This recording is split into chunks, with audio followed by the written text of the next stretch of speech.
Terrence, again, thank you so much for being here. It's good to see you. So you said the weather's okay there, and with everything going on this year, how is your musical world happening? What's going on in your world? It's actually been a godsend, you know what I mean? Because I've still been working. You know, I've finished Perry Mason. I did 8 episodes of that. Then did another 2 films. I did 2 other films. One was called One Night in Miami, directed by Regina King. It's her directorial debut. Hmm. And I'm just finishing up a film with Halle Barre that she directed. Her directorial debut is called Bruised.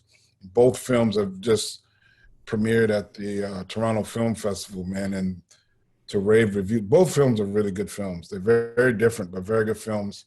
Mhm. And both directors have gotten deals. I think Regina got a deal with Amazon, and she's in talks with Netflix right now.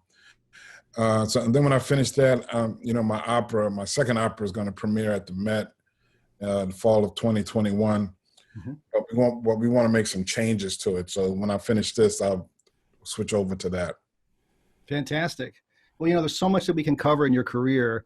What I want to kind of do today is sort of narrow it down a little bit and kind of talk about how you segue in your musical career into film scoring, and specifically sort of how it worked out with getting to work with Spike Lee. And also we'll talk obviously about the technical aspects of your film scoring. So I noticed like in the 80s, of course, when you were coming up, you were playing with, Lionel Hampton, Art Blakey's band.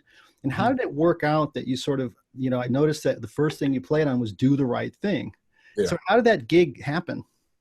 Well, man, it's funny. It happened as a result of me being a jazz musician, because there was a guy who was friends with Spike's father. Spike's father, Bill Lee, was writing the music at the time. And there was a guy who contracted the band. His name was Harold Vick. He was a tenor saxophone player. And the thing that was interesting about it was he wanted to put together a band full of young and old musicians. And that's exactly what he did. Jeff Watts was in it. Marvin Smitty Smith played some stuff. I can't think. Kenny band too, Kenny Kirkland? Kenny Kirkland, yeah. I mean, it was a number of us, along with some very, established veterans, who were part of the group. And I walked into the session, man, with a Lakers jersey and hat and tennis on. And there was a T-shirt, actually. It was a Lakers T-shirt that had just beaten the Celtics from one of the NBA titles. And Spike looked at me and he goes, "Lakers fan." I go, "That's right. What's up?" And he remembered me from that point. But what happened with the film scoring thing was they kept hiring us to do all of the other films. So we had done School Days, Do the Right Thing, and then we were doing Mo Better Blues. Mm-hmm. And around the time when we were doing Mo Better Blues, I was still working on an album for Columbia for my first debut after I had left Donald Harrison.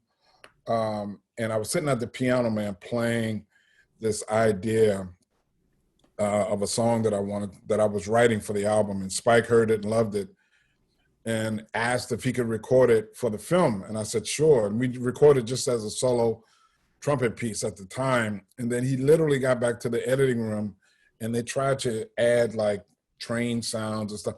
And they just realized that the solo trumpet wasn't making it. So they wanted to have me write a string arrangement for it. And I had studied composition, but I never studied orchestration. I didn't know anything about orchestration.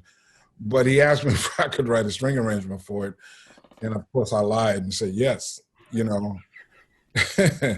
And at that moment is when I called my teacher. I say, "Hey man, I got this project. What the hell do I do?"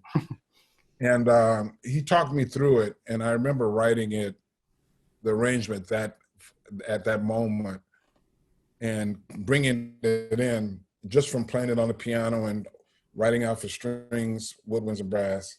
Mm-hmm. And I handed it to Spike's father. I said, "Here, man." And Spike's father said, "No, you wrote it, you conducted." And I went, "Oh, shit." Okay, so then I remembered high school, I was like, okay, 1 is here, 2 is here, 3 is, 4 is here. Okay, so I got that part. This hand just took a break, and it was just like watching the whole thing, you know what I mean? But I got through it, man, and we weren't doing it to click, and, it was pretty funny. And Spike came up to me afterwards, and he said, hey man, you got a future in this business. And I said, okay, cool, thank you, I appreciate that. But then he called me to do Jungle Fever, you know, and that's when I went out and got a computer. I never So that's forget. when you bought the computer. Well, I was going Yeah. to say Jungle Fever came after Mo Better, which of course the Mo Better is such a classic film, and Mhm. just the playing on it and just the whole experience. I remember when I saw that film when I was in college, and it just blew me away. The playing and just the whole concept of that album. And so you made that relationship with Spike, and then of course Jungle Fever, and of course the rest is history. You know, you guys have worked together for many, many years. But that's when you made the jump into technology at that time. You bought a Mac computer at that time? Yeah, I bought one of the old, you remember the Macs, the real, the small ones with the 9-inch screen? Right, yeah. Yeah, I bought that and I started out on Master Tracks Pro. Ooh. Yeah. And I remember, man, it was hellacious just trying. Well, back then when I did Jungle Fever, believe it or not, Spike didn't give me a video. So I didn't have to sync the video. I was writing stuff blind, you know. Mm-hmm. But I remember when we got to Malcolm X, that's when I switched over to digital performer. I forgot which version it was back then. What year was it? Do you remember? Maybe 1990. Okay. 89, 90, 91, somewhere in there. And I remember, man, I was arguing with Spike. I'm like, man, I need video, bro. This is Malcolm X. I can't do what I did before. Mm-hmm. And I was back during the days of remember those big U-matic machines? Mm-hmm. Mm-hmm. Man, so I had to get one of those and then figure out how to get the computer to follow the simply time code. And I said, nobody told me about all of this. So did you just plunge in? I mean, did you have somebody that was sort of helping you at the time, or did you just kind of dive in? No, I just dove in. I had friends that I would call and ask questions. You know, that's been my whole career, man. Even in the studio here, you know, I've been working all by myself. It's just the way things have gone. And it's okay, because I'm a nerd. I like to learn, you know. But the thing that was fascinating about it for me was to actually have the video and then write music and get a sense of what it's going to be right there to picture. Because you got to remember, when I did the first one, you know, for Mo Better Blues, I was just sitting at a piano doing it blind. Mm-hmm. So that was like a major, major, major thing for me. And it's been interesting to watch the development of the technology along the way, because like now I'm at a point with it so much now where I'm like, man, I can't believe how we used to do things back then. And it's kind of crazy. That's a good point. I mean, there's so many features now that we rely on.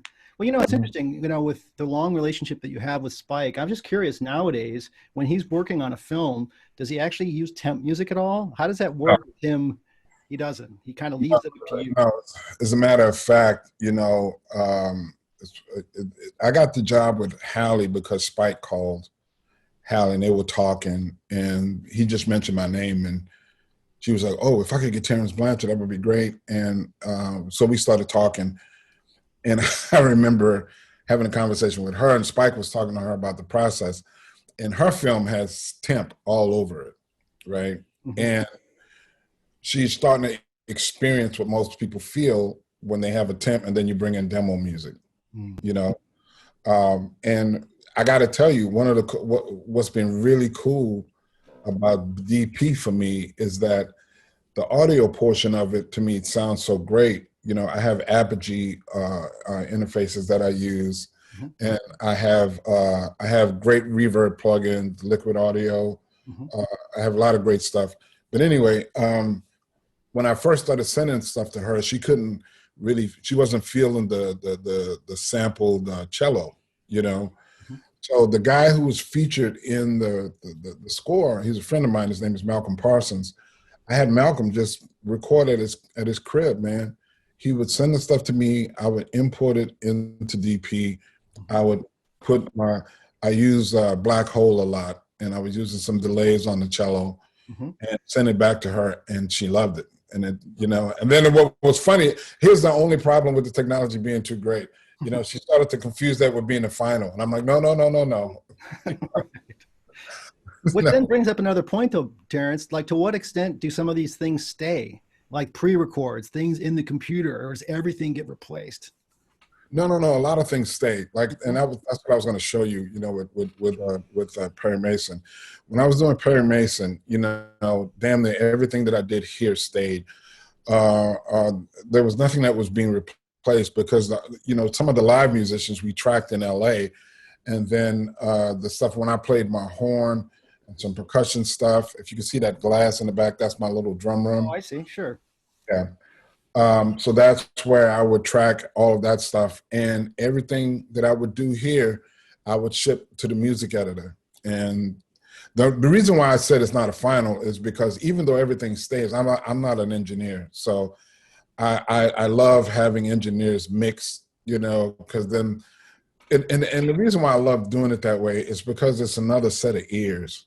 You know, sometimes I feel like can't see the forest for the trees. Sure. And you know, you get fixed on wanting to hear this one particular sound that you use throughout a cue, and that may not be the most important thing. Whereas if you could bring in somebody with an objective point of view, you know, and I make demos all the time. I make mixed demos for them all the time. So he can have a reference to listen to. But still, I'm still amazed at what happens when I send it to him, and then he brings it back, and it just has this. It just grows into this next level. Wow. I love Perry Mason, by the way. You know, it's amazing growing up, having watched episodes of that. And I was thinking, where's that theme? Where's that theme? Then, of course, the season finale, it goes black, da, da, da, and you do this incredible version of the theme. I love that. No, thank you. That was an idea that the director, Tim Van Patten, had, you know, because we kept looking at this as a precursor to what most people look at as being Perry Mason, because you know, people didn't know about him being a private investigator, or at least I don't remember that being part of the series. And, you know, he kept saying, you know, because when we started talking about the end credit thing, you know, we couldn't really make up our minds about which way we wanted to go. So I said, well, why don't we do something different for each episode, you know, something that's emblematic of the episode, you know? And he said, sure. And then I remember I said, well, where are we going to introduce the theme? Because I had done the theme. I actually had 2 versions of it. And they kept saying, well, let's figure it out. And then Tim came up with the idea, let's just wait to hold off until the very last episode. And it had the exact effect that he was looking for, you know, just based on what you were saying. You know, because a lot of people who were familiar with it, they were waiting to hear it. I was waiting to hear that theme. Absolutely. Yeah. But then what you did with it, you kind of made it so hip. No, thank you. And the frustrating part for me was not to reference it too much during the show. So there's probably little things you're doing that you were alluding to the melody, just here and there, and then you kind of came full circle at the end. So and I assume that showed it was a big hit. So you guys are ready to go next season at some point, or what's the plan? Oh yeah. Well, right now, you know, the way these guys work, man, they do so much prep work. It's incredible. And I know that they're feverishly working on storyboards and ideas, and then, you know, they'll find locations. So when I started on this, they brought me in in November of last year, you know, and it was still shooting. So they gave me a lot of lead time, which was great. So it'll probably be around the same type of schedule. Now, who knows? With COVID, it's kind of everything's up in the air. Good point. You know? But I would think in a normal world, we would probably be on a similar schedule. Well, you know, before we dive into the technical thing, I want to actually talk a little bit more about you as an artist, because one of the neatest things about you, and it's inspiring, is the fact that you wear 3 giant hats. You know, you're a film composer, you're a recording artist, you're a band leader, and of course, occasionally a sideman too. So I guess I'm wondering if you could talk a little bit about, are those 3 entities sort of intermingled and interconnected, or do you have to kind of compartmentalize those different approaches, or do you kind of see it as one big entity? I look at them all as being interconnected because they all kind of inform each other. When I started doing film, if you notice, when I started doing film, that's when the electronic stuff started to enter into my live performances. You know what I mean? And with the film thing, what was interesting was I would always do these rhythmic demos, and then I would bring it into the studio and have percussionists play. And it was Derek Hodge, man, a great bass player. He said, man, he said, you know, you play percussion good enough to do it yourself. He says, because nobody's playing what it is that you're hearing. So that's when I started to realize, okay, well, maybe I need to start tracking this stuff. And that's, you know, listen, my entire career has been question after question to every engineer that I work with. I know they know it's coming at some point. We'll be sitting around doing something. I'll be like, hey, man, so if you had to mic this, how would you do it? I'm always asking questions. And the cool thing about what's been happening with the technology, just to talk about that for a second, the technology has stayed, I hope I say this right, but the technology has stayed ahead of me in my learning process. I see. You know what I mean? You absorb it, you learn it, and then you keep evolving. Yeah. And I always feel like, okay, there's more things to learn, there's more things to do, you know? Yeah, so I mean, it's been interesting at how all of the things have informed each other, how they all kind of intermingle and kind of have an effect on each other. And even in the education portion of it too, because the thing that I love about teaching is, man, the young kids, man, they come up with ideas that are incredible. And, you know, that's when you start to realize they just need the tools. You know, they need the compositional tools. They need to figure out what it is, you know, figure out how to take an idea and develop an idea. And that's what I view as my job as an educator, because I'm not trying to say, hey, do it this way. That's not it. You know, I'm trying to give you the tools to say, okay, I want you to be able to take this idea that you have like this and blow it up into something like that. So I see. Well, you know, and also with your jazz background, to what extent does your kind of improvisational nature work itself into film? Like, do you just sort of try ideas, and when you sit down, do you kind of just flow and improvise, or do you have real ideas in mind before you sort of execute it? Well, you know, a lot of what I do is just to sit down here and just play. And when I start to get something, I hit record. To what extent, I mean, have you tried things like MIDI trumpets? I mean, just as a controller, you always usually play the notes in from the keyboard. You know what? I haven't yet, because I haven't found one. You know, I know Morrison has the one where you change the range like that. And everybody that I've talked to said that it's just a different world. And I've been trying not to go down that rabbit hole yet, because I know I would if I started. But there was a bass guitarist. We lost contact. His name Coonan. He was going to try to develop a MIDI controller based off of a contact mic for a bell, much like a guitarist would, you know. And we just kind of lost track. We haven't really gotten back to it. Now I've been off using pedals instead of a controller for my horn. So that's mainly what I do for live performing. I see. So now with the live group, then, do you actually ever use a laptop with backing tracks, or is it all live on stage? You know, there's been a couple of times where I played stuff. I remember we did the Hollywood Bowl, and I played some stuff back from DP. And maybe the Hollywood Bowl wasn't the best place to start trying to do this, you know, because the drummer really couldn't hear too well. You know what I mean? That was the issue. And we just haven't gotten around to ironing that out, because we've just been doing so many different types of shows. We've been doing a lot of live stuff. But I want to get back to that, because there's a system that he plays with Lionel Richie. There's a system that they use where not only does he get a click, but he gets a blinking light to help give him tempo.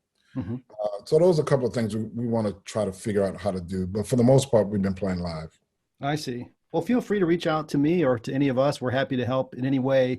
You know, a lot of the guys on tour use, you know, DP for playback, and they have a redundant system, you know, if something goes down. But that'd be interesting, like if you were saying, layering the live improvisation with backing tracks, or, you know, what I wondered also if you've been approached about doing any live orchestral concerts of film music. Have you done much of that over the years? Oh, yeah, we've done that a lot. As a matter of fact, we did a tour in Europe, man. We hit about 5 or 6 countries. And it was mostly a Spike Lee show, but I've done various types where we've done the music of Spike Lee. As a matter of fact, right before COVID hit, that's what I was getting ready to do at Disney Hall with the LA Phil, you know, and it had to be rescheduled. But it wasn't going to be just a Spike Lee show. It was going to be music from various films that I've done throughout the past. And I love doing those, man, because, you know, it's I love playing with orchestras. There's something about having 90 people sit down and play together that's just an awesome thing to experience, you know. So I love doing that. It's also always a great learning experience, and it's a great learning experience to really get to learn how an orchestra moves. You know what I mean? Because we can sit down with samples and try to mimic things, but when you're around these musicians all the time and you watch them play certain syncopated phrases or certain melodic phrases, and you start to understand the difference between the two. Like when they play some very melodic things, they may drag a little bit and then it'll bloom, like, you know, in a way that can be really beautiful and expressive, as opposed to when they play syncopated, sometimes they may get a little lighter, and so they can be a little more agile. So just experiencing those things really help me in the creation process, understanding that. So that's what a live performing with orchestras has always been something that I've loved, because I'm always learning from that as well. Oh, the sound of the orchestra. Well, you know, so tell us about, okay, so you've written something in Digital Performer and you've approved that cue. What are the stages that it goes through in order to be, you know, the copying work, the orchestration work, before you guys do the live date? Well, you know, in the film world, what happens is I have a music editor, and then I have an orchestrator, right? And then I have the engineer, right? So what happens is when I finish a cue, more than likely, and I'll show you in DP, more than likely, I'll send everything to the music editor. These guys switch to Pro Tools to track in the studio. So it goes to the music editor, he imports it there, and then he sends it to the orchestrator, who takes all of the MIDI portion and creates all of the parts, you know, and they make sure that they stay in sync with the engineer, and the engineer will get important information from them, video formats, stuff like that, clocking, all of the normal things. And those three guys will make sure that things are ready to go as soon as we hit the stage. So by the time we come to the stage, I'm literally sitting there with fresh music, and they have everything laid out and ready to go. Fantastic. So then in DP, then do you just kind of do takedowns of all the audio tracks? Do you do stems, or you do breakouts of everything? It depends on the project. For the film stuff, where I know we're going to have like very detailed work, I do individual audio tracks. And what I try to do is that Marvin Morris, who works with me, he's my music editor. He has DP as well. So, and we have the same plugins, we have the same setup. So I used to freeze tracks, or I used to bounce tracks, you know, with all of my effects and stuff on it. But I don't have to do that anymore. Marvin saves time for me in that regard by having the same setup, and then he can bounce stuff and then so import you it. get the project, he does all the takedowns for you. Yeah. And you know, there are a lot of things that I do where I'm panning things, where I'm EQing things, where I'm putting effects on things, you know, and I don't print all of them all the time. Like I don't print my reverbs. If I do print reverbs, I print them to separate tracks. I see. You know what I mean? Because I never consider myself to be an engineer. I know what I like, you know, and what I try to do is I try to make sure we are as flexible as possible in terms of having everything we need that can possibly help us to make everything sound better. So sometimes, you know, with Greg Hayes as the engineer that I've been using, and sometimes with Greg was the one that introduced me to Black Hole, you know, and he also introduced me to the Liquid Audio, their reverb, because Lexicon is not working with Lena right now. I see. But anyway, you know, I try to make sure that I have everything broken out for those guys. Now, there's some smaller budget TV productions that I've done where I create my own mixes and I do my own stems, and then I just send those to Marvin. And when I send those to Marvin, it's just a total mix of everything. I don't like doing it that way because, like I said, I'm not an engineer, and I always like to have that other set of ears around to just check things. But he has some, you know, his separation, so he can still bring out the music with even those tracks, right? I mean, yeah. Yeah, but the key thing though, Matt, is that, you know, Marvin and myself, we never try to give like a whole bunch of stems. You know what I mean? Right. Because we know people can go crazy. Right. So we try to make sure that we keep all the certain types of sounds together. All of the pad sounds will be on a stem. All of the rhythmic things may be on a stem. And it's something that's like really stands out. I'll probably put that on a separate stem. I see. Piano on a separate stem. So some things like that. But we're trying All in to. all, you don't go too wide because you like to maintain that control. Sure. Makes sense. Since I finally got it up and running now, man, I've been doing. You won't see it in the Perry Mason, but in the thing that I've been working on with Halle, man, I've been doing front and back because you can see my surround sound speaker hanging on the wall back. Oh, nice. There. I see that. Yeah, I finally got those up and running, and it's like really cool to be able to sit here and to move things around in that field. That's kind of cool. Great. I have my PMC IB1Ss up front. I have 3 of those up front, and then I have a pair of Dyne Audio BM6s just to switch back and forth to, and then my Dyne Audio BM15s are my rears. Are the rears? Yeah. Well, that's fantastic. You know, if you're set up to screen share, we'd love to take a look at your DP rig. All right, so let me see. What do I have here? Oh, this is the Empress. I was going to show you something else. So this is a Perry Mason project. You've got multiple chunks in here. Yep.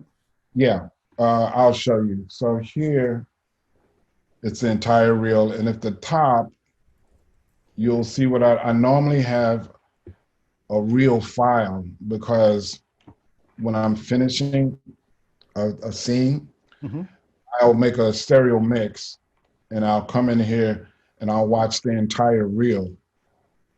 Oh, I see. You fly it in so you can watch it kind of go down in order. Yeah.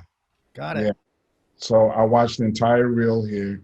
And lately what I've been doing, I didn't do it on this project, but lately what I've been doing is I've been importing over here the dialogue and the temp tracks as audio, just so I can make sure that I don't miss anything. Sure.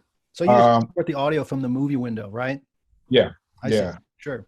Okay, so I'm going to take you to this particular cue here. It's called I Just Want to Talk. And this is where Perry Mason, he's doing his investigation and he's trying to find out about this prostitute. And he goes to this whorehouse and he's talking to this woman. He's just trying to find out about this particular woman. But I'll show you my setup here. So what I tend to do in all of my setups is that you see here, I have 2 Vienna Ensemble plugins that are hooked to 2 separate computers. I see. One of them has a lot of the main sounds, and then the other one will have some kind of atmospheric, or sometimes there's some plugins that I use. There's a Phobos plugin from Spitfire. It's to be very processor heavy. So I tend to put that one on just my laptop and use that one separately. And then here you can see I have Stylus, RMX, and then I have my reverb plugin here. Now on Halle's project, you would see here 2 separate reverbs for front and back, and then another set of front and back for the black hole. I see. Okay, so here, back here, this is my MIDI setup here. And I've always, like, just so I'm able to see things clearly, I always like to divide things up based on the plugins themselves. I see. So you can see the breakpoint for each of those. Got it. Yeah. So even though it doesn't go here, it doesn't go to 8 channels, I make sure that I keep everything separate so I know where to find things really quickly. Got it. Right? And then down here is probably an audio match to everything that's going on up top. You know, ready to go. So you're monitoring through those audio tracks, so you can monitor there and print.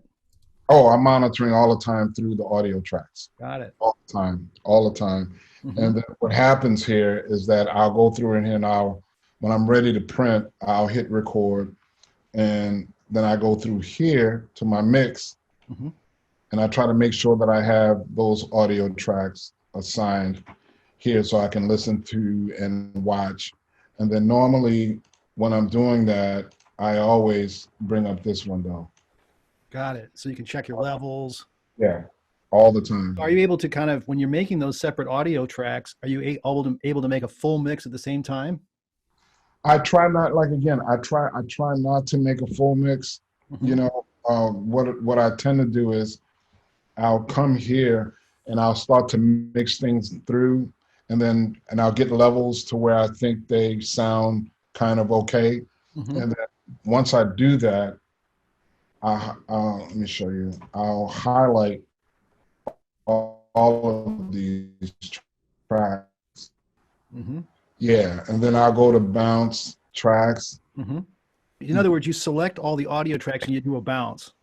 Yes. Yeah. And then I add it to the file Mm-hmm. up here, you'll see it up top at some point. Bouncing back in, there it is. I see there's the mix. There it is.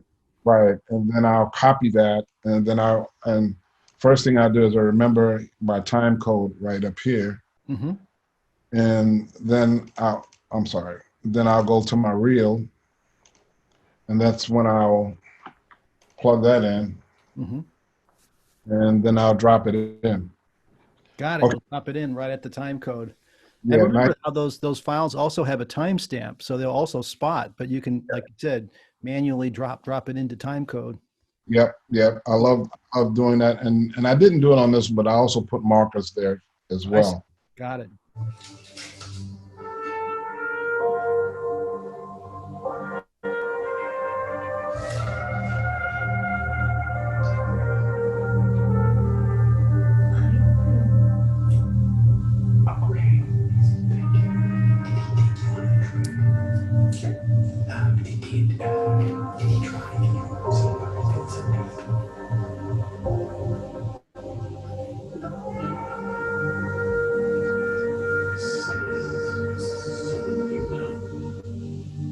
Okay, and then that goes into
That's fantastic. Thank you. I mean, it's just amazing. I love that. By the way, is that black hole on the horn? No. What is that? It's great. No, that's just the lexicon. It's such a warm sound. I mean, it's just, I love that. And by the way, tell us about that cue specifically, because there's so many great textures. Was that all entirely in the box? Or how much of that's live? No, most of that's in the box. Oh. You know, the only thing that's live is me playing. The saxophone phrases and even the rhythmic stuff, that's all taken from one of the early episodes, you know, where I created Rex files and then put it in the stylus. That's because I haven't learned how to use the clips yet here, but I say, sure. We'll have to get into that. that's on my list. I'll help you do it. I'll get into it. Yeah, you know, I always make these leaps when I'm not working on a project. When I have downtime, right? That's when I learn new things. So, fantastic. But how that keyboard sound, especially at the end, that's a beautiful sound. What is that? Man, you know, that's a $99 sample. Okay. Yeah, and I got it from Hans Zimmer. Man, it's piano and blue. Oh, that's the Bill Evans one. That's fantastic. Yes, wow. Yeah. Combine that with lexicon reverb. It just works perfectly. No, thank you. And then it's actually, if I'll hold on, let me go back to Zoom. I'll show you here. Okay, so so you see up top here is the piano channel, and normally down here you see this thing called, I double it with that, and then sometimes I double. There's a couple other instruments that I might double the piano with, right? So effectively, I'm trying to make it seem like this entirely long type of reverb, but it's not. What it really is, it's reverb on the piano and then an extended pad type of bell tone type of sound underneath the piano. I see. But you just created such an atmosphere there. Oh, it's great. Oh, thank you. In stereo through the computer, because you could hear the panning.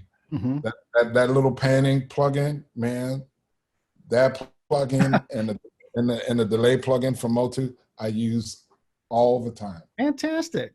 And by the way, they did a great job with the dub. Do you go to the dubs often, or do you not have time to go? No, because normally by the time it gets to the dub, I'm working on another project. On the next project.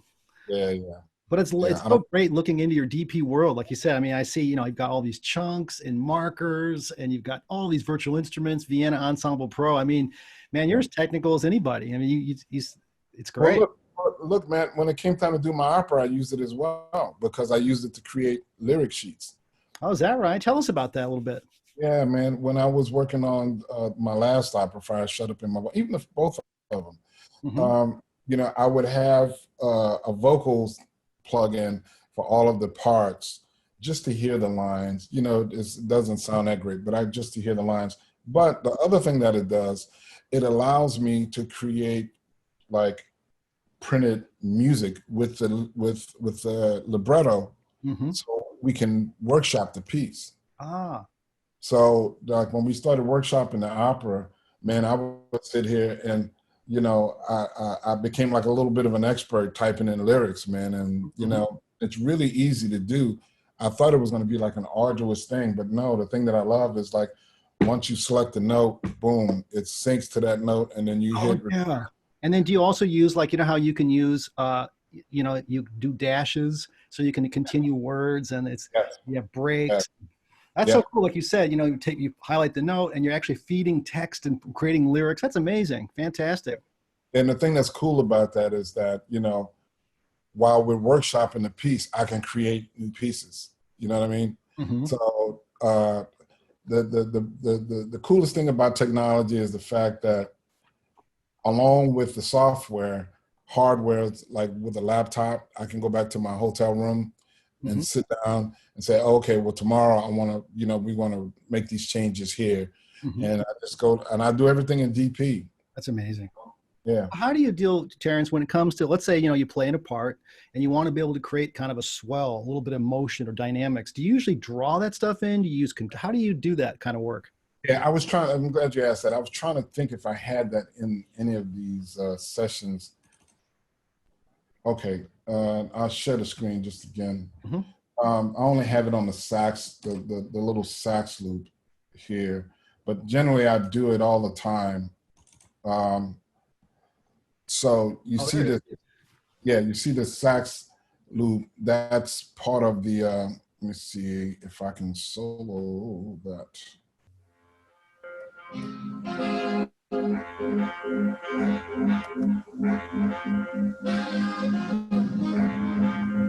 Let me just stop. And the reason for that is because while it's a saxophone section, those are a few different loops and they don't all play at the same volume.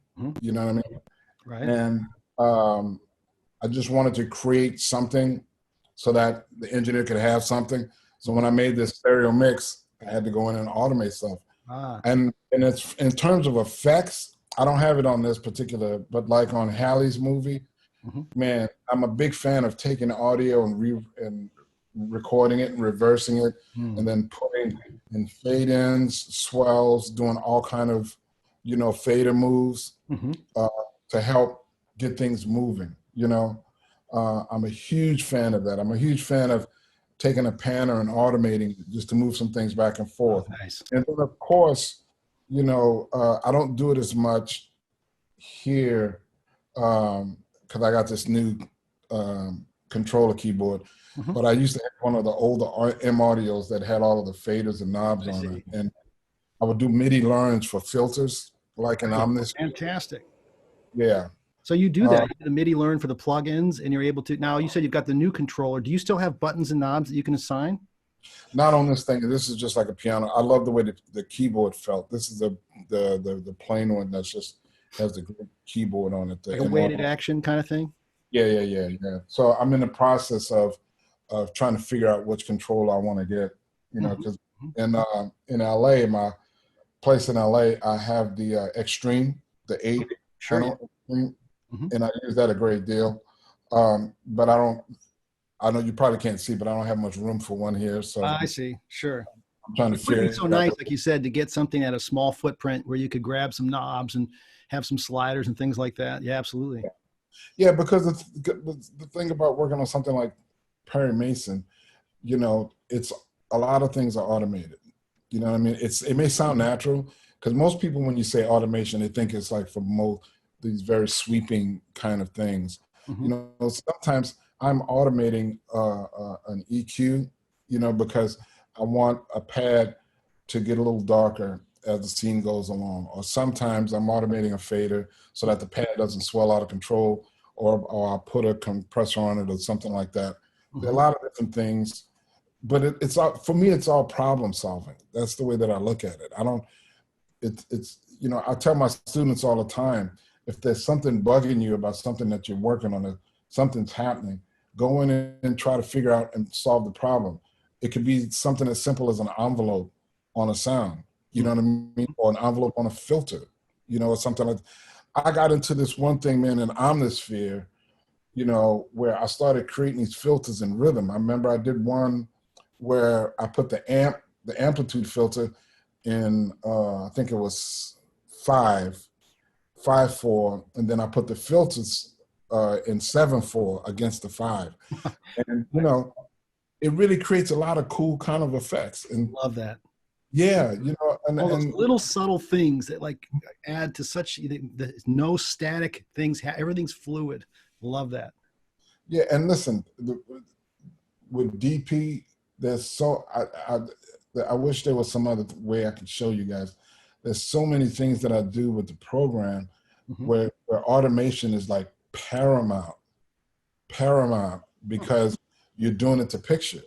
You know what I mean? And it's not like I'm trying to do it to a certain specific time frame. No, I'm doing it to picture. And this program has allowed me to, when you hear Perry Mason, it's all DP. And I love how, you know, what an interesting score in the sense that like it's period, but it's like hip period. It's like different. Did you guys have discussions about that? That the director, like, you do your thing, but like, how did you kind of ride that line between something being modern and period?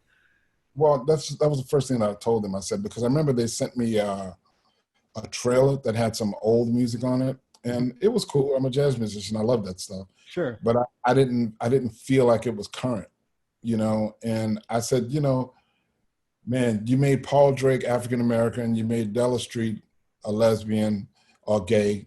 You know, we see Perry Mason struggling with post-traumatic stress syndrome from the war. There's a lot of chances you guys took. I said, we need to do the same thing with the music. So, you know, I said, I want to have a mixture of the old and new. That's why you have the saxophones. I have a string quartet, some of the earlier episodes. We have a full rhythm section, piano, bass, guitar.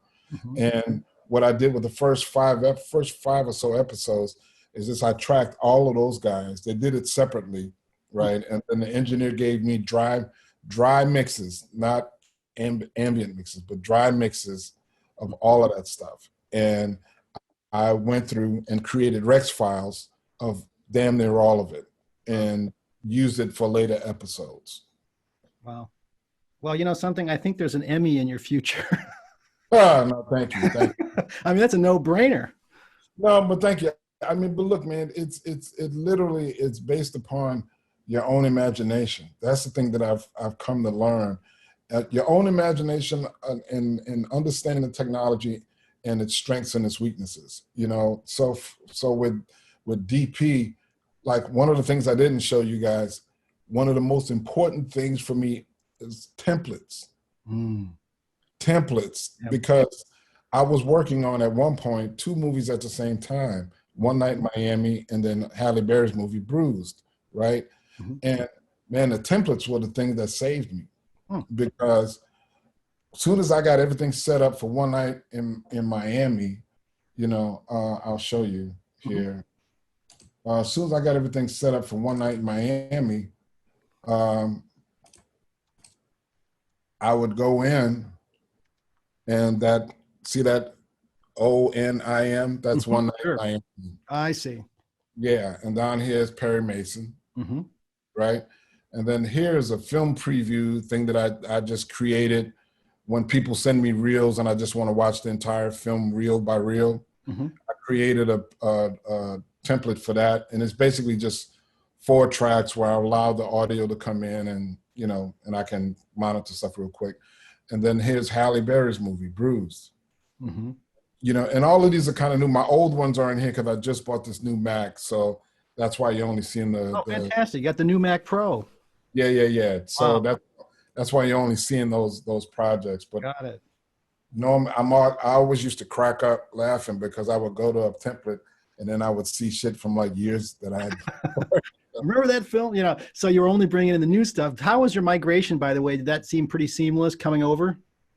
Yeah, look, everything was seamless except for some of the plugins. You know, I mean, like I said, Lexicon hasn't upgraded to Catalina yet, so that was a problem. But everything else was seamless, man. No problem whatsoever.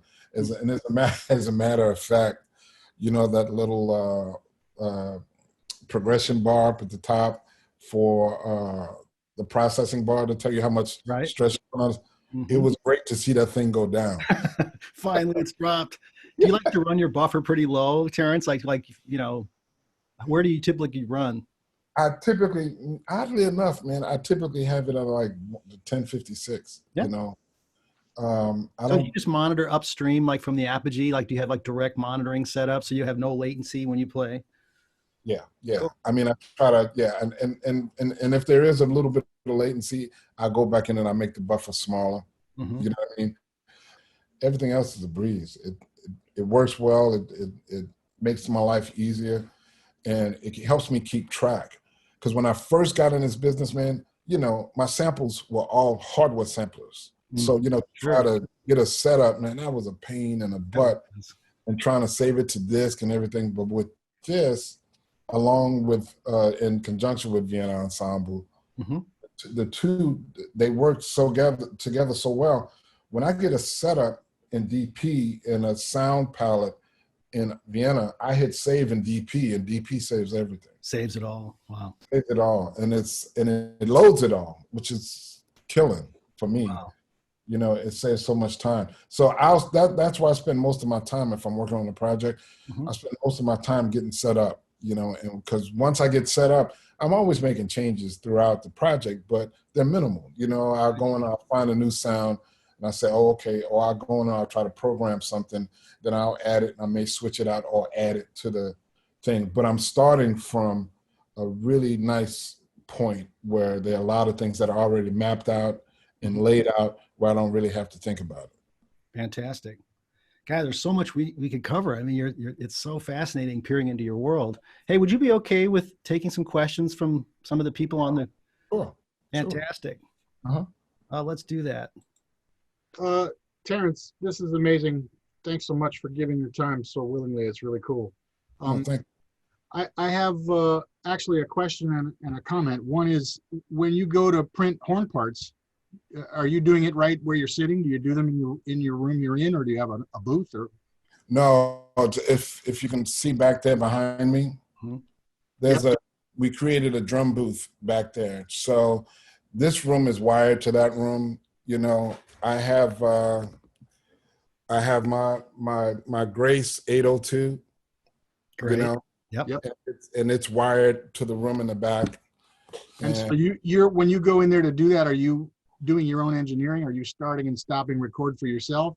No, I'm doing my own engineering, you know, and it was pretty funny at one point because my computer before this one didn't have Bluetooth, you know what I mean? For some reason, I don't know why it didn't have Bluetooth. Mm-hmm. And man, I would have to like say, okay, well, what's the tempo? I say, okay, well, let me get minus 10 bars. Walk. Walk. That's great. Oh, yeah, but now, man, I'm using my iPad in there. So the other thing I wanted to say is you mentioned Lexicon, and I have their plugs too, and I was very frustrated that they didn't bump to Catalina. But what I found out trolling the web a little bit is actually if you go and install a prior version of the reverbs, you can actually make them work with Catalina. It's not, I don't remember the number of it, but I actually got the reverbs to work, but the other plugs from Lexicon, like they have some delays and other things like that, those don't work. They didn't update those, but apparently an older version of the reverbs does work. So I've been having, I don't know if you can see this thing here. Oh yeah, we see it. Yeah, my H8000, my Eventide. Yep. With this, see it in the bottom rack over there? Yep. Yeah. That, along with Liquid Audio and Black Hole, have been my saving grace. There you go. You know what I mean? And it's because I was so accustomed to Lexicon, I wasn't really trying to search out and do some other things. Right. But when it didn't work, I said, you know what? Hey, man, there's a reason why this is happening. So let me go out. And then I found out about Liquid Audio from Greg. And then, man, this Eventide thing, that's why I can't wait to see the H9000, because this thing is incredible. I can't play it for you now because, you know, I'm not supposed to leak any of this stuff out. But for Halle's movie, man, I took the cello, and there's this one patch on here called Gothica Vroom, and it's pitch delays, right? Mm-hmm. And it takes this one note from the cello, man, and it just, wow, you know what I mean? And it's I want to see that movie just to hear that note. Oh yeah. Fantastic. Here's the funny part, man. I feel guilty because whenever I didn't use the effect a lot, but whenever I used it, I'm just like running it through the box and I'm not doing anything, and then it comes back and I'm like, shit, that sounds amazing. Amazing. Talk about, wow, that's fantastic. Thanks, Adam. I want to make sure we have time for everybody. Let's take a question here from Stephanie. Hi, thank you for this talk. I find it very exciting to hear that you're writing operas. How did you enter that world? Oh man, Stephanie, that happened totally by accident. Well, I shouldn't say accident. It was an accident on my part. There was a guy named Jim Robinson, who was one of the directors of most of the operas for Opera Theater St. Louis. That's the company that commissioned me initially. They had wanted to do some children's operas, and they wanted to work with Jazz St. Louis, another organization, to help bring kids into the operatic world through using jazz. Well, once they started to have the conversations, they started to say, why do it for kids? Let's do it for the main stage. And then my name came up, and they just approached me about doing an opera. And of course, I leaned across the table to smell the dude's breath to make sure he wasn't drunk, you know. I'm like, you're asking me to write. How the hell did that come about? But they had heard my album from Tale of God's Will and loved the string writing on it. And Stephen Lord, who was one of the co-founders, well, not co-founders, but he was one of the directors of the program, said something very interesting to me. And he said, and I never thought of it this way. He said, you know, he said he felt like we haven't really defined what American opera is, you know. He says, because we're so inundated with the European classical tradition. And he said, maybe jazz should be a part of what American opera should be. He said, I don't know. He said, but let's just investigate it. And once we did that, you know, we came up with Champion, which was my first opera. And the night of the premiere, man, it was such a success. That's when they asked me to do the second one. And now the second one, I'm blessed to say that it's going to the Metropolitan Opera in the fall of 21. Fantastic. Wow. Hey, Terrence, thank you so much for doing this with us. I had a question in regards to basically director-composer relationships, because you've been with Spike for so long, and I went and rewatched a lot of the older ones in preparation for watching Five Bloods, which was so fucking great. Sorry, I had a sailor's mouth, but I just wanted to ask, what's the most important part for you in terms of keeping that relationship and keeping relationships with directors in general?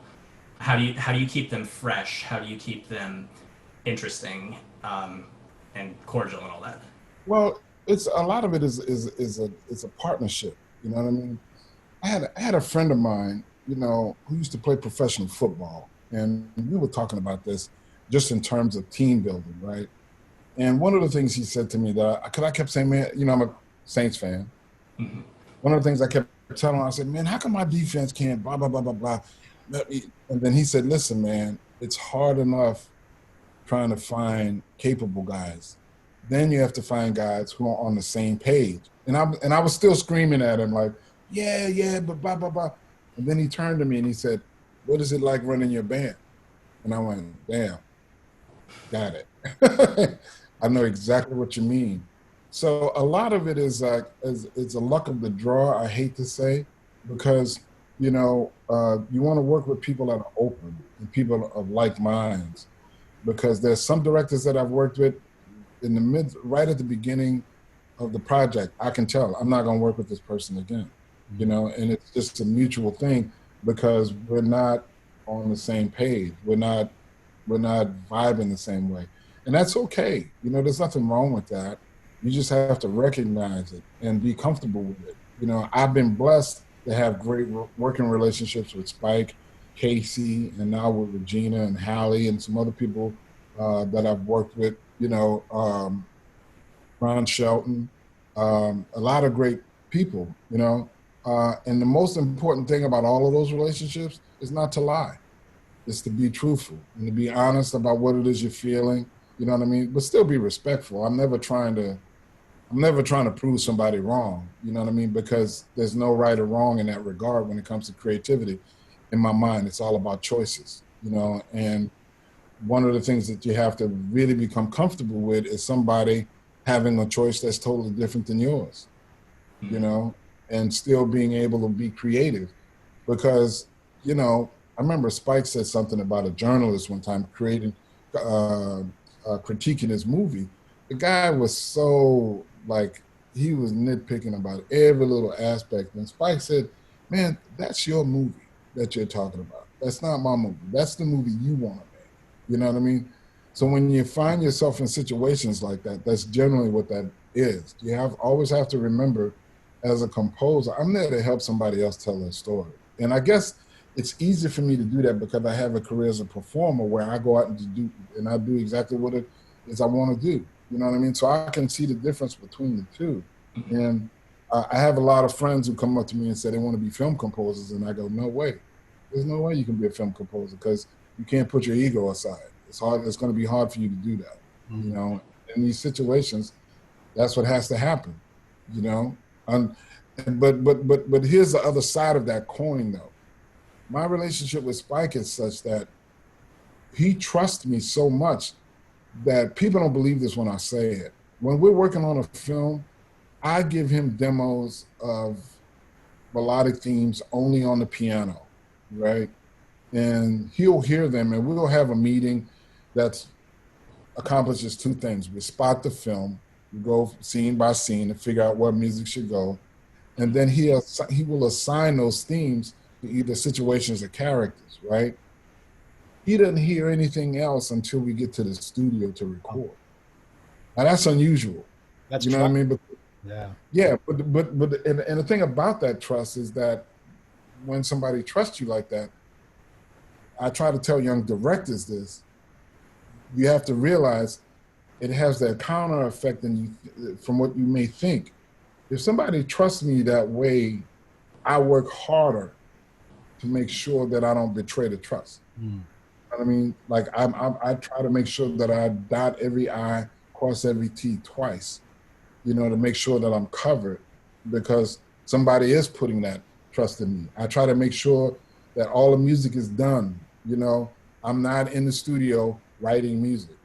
You know, I'm trying to make sure that when I get to the studio, I'm prepared for any mishap or changes that may come along. So I don't want to be bombarded with stuff that I still have to finish. I try to make sure everything goes according to schedule. I'm kind of anal in that regard. I don't want to go to the studio and still be handing out music to a music editor and copyist. Not something I want to do. I've never done that, and hopefully will never will. Hey, Terrence. It's wonderful you're an incredible whiz with the technology. It's amazing to see that, and you're creating such wonderful art, incredible art, that makes a difference in our world. Really, I think you're a fantastic musician. And I just wanted to talk about a blast from the past, because you were one of the inspirational people that populated my college education time down with Sam, and I studied piano with Sam and Fielder and all those guys. And at Rutgers. Crowd. Yeah. And it was just an amazing time. And I don't want to take up too much of the time because it's a great questions, but it's been an inspiration to see your career and see everything that you're doing. And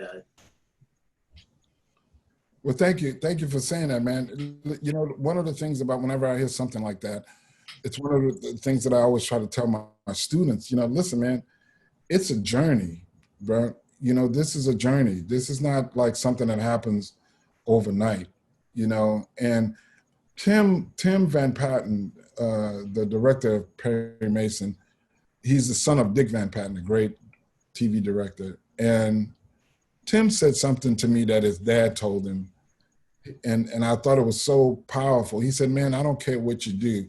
I just want you to stay curious. And to me, that was a very powerful statement, because that's what has allowed me to grow in this industry, is staying curious, you know? My wife is like brilliant and very, very smart, and she reads all the time. And we always laugh about how, you know, she'll be reading the latest, you know, #1 seller on, you know, the National Book Tour, right? Mm-hmm. And I'm sitting there reading gear magazines, learning about, you know, what's coming along, what's coming down the pike, you know, and that's just been our experience. But that curiosity is the thing that kind of kept me going. Oh, and there's one other thing I wanted to say about setups that I didn't get a chance to. Sure. Man, I don't have a lot of synth gear anymore, but I do have an Access Virus that's right here. Mm-hmm. You saw my two Roland V-Synths down here. And in LA, you know, I have a Quantum, I have some other stuff, but they're all hardwired into the outputs of DP, right? Mm-hmm. Or the inputs of DP. And in my bundles settings, I made sure that I went in and named everything in the bundles. That's great. Because when you're trying to do inputs down at the bottom, you don't want to necessarily have to make sure, you don't want to necessarily search for, okay, which one is which one is where, you know. I have that's another thing. I told you I'm anal about this. Mm-hmm. So when I got my bundles set up correct, I save it. Right. And you know, and not only is it a part of my basic template, it's a part of all of the templates. And even sometimes when I'm switching computers, like when I got this new computer, I had a bundle set up from the old computer, imported it into this computer, boom, there's my settings. Oh, fantastic. All your inputs and outputs all labeled nicely, perfect. Yeah. It's also wonderful though, because you got to be thinking about musical structures and things like that with the same intensity, that figuring out how the music is put together. Yeah, you know, it's an interesting thing, you know, this technical world. If you will allow it to, it'll open up so many other things for you, you know, like we're sitting here talking about me scoring films and doing operas and stuff, but it also helps me practice. You know what I mean? Like when I'm getting ready to go on the road, and I remember I had to do a show. I had to fill in for Hugh Masekela with the Dollar Brands band, and they sent me all of this music, man, and I hadn't heard it. I put in the audio into DP and put up the music and just sat here and practiced with it and learned it, you know, just by using DP as a practice thing. Fantastic. DP has become like my musical center. It's the hub of just about anything that I'll do, you know. You know, like I said, people try to get me into live and all of those other projects, and that's fine, but I gravitate back to this every time. Let's go over to Eric. How much RAM do you use on your Mac Pro? How much did you put in there? Right now I have 256 gigs. Okay, and is that enough, you think, for doing all that you're doing right now, or you think? Oh yeah, yes, it's more than enough. I mean, I got the progression bars. It went from being like this to being like this. So yeah, it's fantastic. Fine. Okay, now I want to talk about the cue for Perry Manson. It's beautiful what I heard. It reminds me a little bit of Miles Davis. And it looks like the tempo was a little slow, and I just wondered did you vary the tempo a little bit in that cue, or is it constant all the way through? No, it's constant all the way through. With that, what I try to do is with some of those more ambient and free-flowing things, I'll play them in such a way where it doesn't feel like it's constant, you know. But I'm in such a habit of trying to think about if somebody else has to play along with this, or if I have to send this out to somebody. I'm always mapping things out like that, just in case, even though it's just me doing it. But I've just been in the habit of doing it. I like that there's a kind of a Miles Davis kind of feel. I've been standing on his shoulders for the longest time. You know, that Miles Davis and Clifford Brown were the first two guys that I really listened to as a kid growing up. And, you know, when I got a chance to meet him in Italy, man, it was a huge honor, and I got a chance to know him a little bit. And so I've been a big fan of his music my entire life. Yeah, it's beautiful. I think you'll get an Emmy. I agree with Matt. Oh, thank you. One more here. I had a question. This is, by the way, I love your work and thanks for doing this. I have a question, sort of a piggyback on the relationships with directors. And through the years, you've developed a really, what I would consider to be an iconic sound in film, you know, from the trumpet, but all the way down to the, you know, the harmonizations and the way the chords unwind and the way, you know, it works with Spike Lee's stuff. But just generally speaking, you've developed a really notable sound, sort of from the sonic, the compositional components and the rest. I suppose my question is, what has the evolution been like from the early times? And I love the stories about walking in with the Lakers shirt, getting like a reference from a director, or the feeling of like, man, am I going to get this right? What is what is her vision? You know, do I even know what I'm doing here? And then after, you know, 25, 30 years of developing a sound that's kind of sought after, do you find stuff coming to you tempt out with your own things? Is it just like really cool conversations that's like totally in the ether, et cetera? What has the progression been like getting references, and what do you do with them considering you've developed this sound? Thanks for that question, man, because that's an important one for young composers, new composers coming into this world. I'll put it to you this way. It was such a relief, dude, when I was on a panel discussion. I was on a panel with Harry Gregson Williams and Thomas Newman.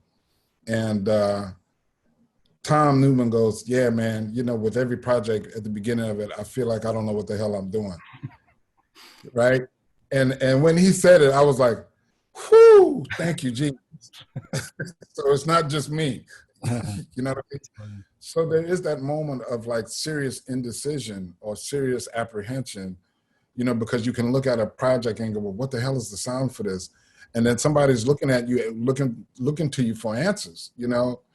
And I always tell them, I said, look, man, I need to work on things. I can give you a speech about what it is I think the film needs, but I like to sit down and try things, you know? And over the years, it's been like a constant battle of feeling like you don't know what you're doing and winding up with something interesting. So the thing that I've learned now is that when that fear hits me, don't react, you know, don't react to that. Just get started, you know, get started. And I think, and I could be wrong, but for me, and I really think the reason why that fear comes in is because it's connected to a certain type of laziness of not wanting to not having to flush out what the idea is, wanting the idea to be there, etched in stone instantly, right? And when it's not there, your brain goes, oh shit, you know? And that's because, no, sometimes you need to sit down and try a bunch of things that don't work, you know, and be cool with the fact that they're not working and move on. I think one of the things that I've learned over the years, one of the things that I've become better at over the years is recognizing quickly when something doesn't work and just scrapping it. Mm-hmm. You know, because there's been times when something is not working and I keep saying, oh, it just needs this, or it just needs that, or man, let me try this. And next thing you know, there's 2 days have gone by and you just like really haven't really accomplished much, you know, because you're trying to fit a square peg in a round hole, right? And the thing that I've learned the most is like, okay, that's not feeling right. What is it? It's the sound, or maybe it's the rhythm, or maybe it doesn't need melody there. Okay, well, look, scrap it, boom, scrap it. And then I go back and I just watch it without music, and then I'll just start over. So the process of that over the years has become one where I've learned, and I know this is gonna sound silly, but I've become comfortable with my fears. You know, I've become comfortable with my apprehension, you know, like with every episode of Perry Mason, man, you got to remember when I was doing Perry Mason, I only had the script for the first episode. So I didn't know what was coming down the pike. Right. And man, when they would send me a new episode, I literally would have an oh shit moment. This show is off the chain, you know, like, you know, and then they've done all of this work and now they handed it to this asshole to write music for it, you know? So what do you do? You know, and then I literally would have to sit down and say, okay, but you know what? If I just start with this sound right here, oh, maybe if I put that piano little thing there, but you know what? No, this needs that.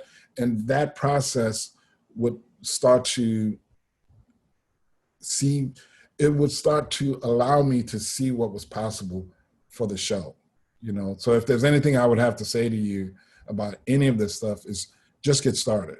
Don't ponder it. Don't think about it too much. Just get started and see where it goes. And if it's not working, scrap it and start again. So everybody on this call wishes they were at that panel with you and Thomas Newman and Harry Gregson Williams. I saw you play at the Newport Jazz Festival years ago. Man, you are so good. I struggle with when I'm in a project, keeping my chops up, and I'm curious. Practicing, I mean, a trumpet man, you go away from that a couple days, you're in trouble. And I'm curious what your day is like, and also, do you on a regular basis? You've talked about piano. Do you have piano practice in your regular routine? So that's it. Practice versus composing. I don't have piano practice in my regular routine because I'm never trying to be that proficient of a pianist. You know, I learned, that was my first instrument. So I have a certain level of proficiency that's adequate enough for me to mess around and compose. When it comes to the trumpet, man, it goes in and out. You know, like right now during the pandemic, I haven't been picking up my horn much at all. I've been taking a break, just working on these projects, you know.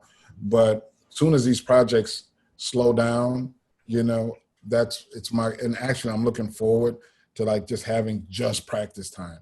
Because that hasn't happened in a long time.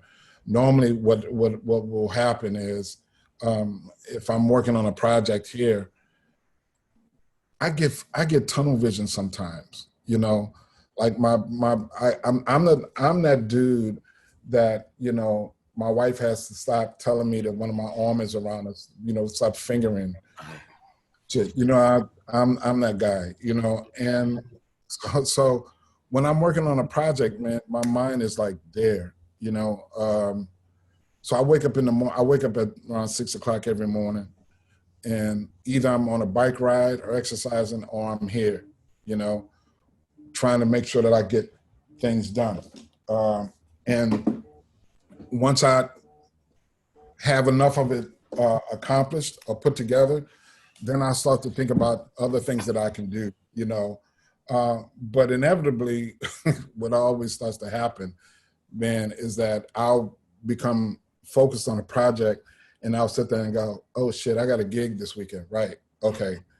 So I have to make sure I take like 20 minutes to an hour of just like making sure I stay up, doing lip slurs, doing lip drills, doing finger exercises, tonguing exercises, and trying to maintain a certain level of proficiency on my horn. And not just proficiency, but endurance, because that's the most important thing about playing the trumpet. You know, you could pull the horn up, man, and it'll feel great for like 5 goddamn minutes. And then next thing you know, you feel like you're playing on a blown tire.